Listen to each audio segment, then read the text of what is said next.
Alright, let's dive into this because it's a wild ride, and I mean wild. So, Jack Abbott wakes up on a boat, realizes he's been kidnapped, and then discovers his captor is none other than his ex-wife, Patty Williams. If you're thinking, oh, just another soap opera twist, think again. This isn't just drama, it's layered drama, and it's got me hooked. What makes this really interesting is the history here. Patty isn't just any ex, she's the kind of ex who's shot Jack before. Twice. And now she's back, claiming she's changed. Personally, I think this is where the story gets fascinating. How do you trust someone who's caused you that much pain?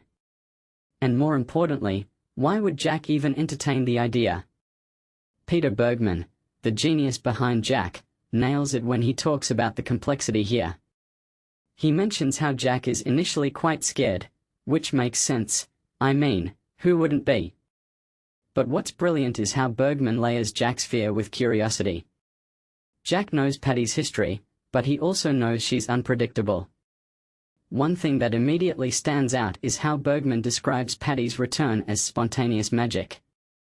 That's not just actor praise, it's a nod to Stacy Haiduk's ability to bring something new to every scene. And let's be real, in a genre where over the top is the norm, Haiduk's performance stands out. What many people don't realize is how rare that kind of unpredictability is in soap operas. It's not just about hitting your marks, it's about making every moment feel alive. Now, let's talk about Jack's strategy. He tries to win Patty over, not because he trusts her, but because he's playing the long game.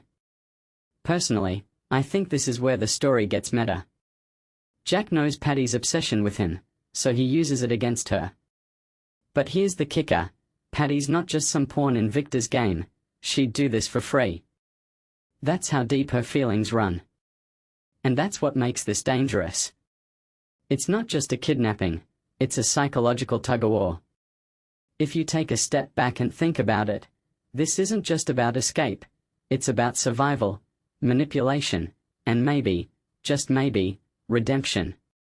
What this really suggests is that soaps still know how to dig into human complexity. Jack's not a hero, he's a guy who's made mistakes and is now facing the consequences. Patty's not just a villain, she's someone who's been broken and is trying to piece herself back together, in the worst way possible. This raises a deeper question, can people truly change? Or are they forever defined by their worst moments? And then there's the cliffhanger. Jack ends up in bed with Patty while his wife, Diane, is frantically searching for him.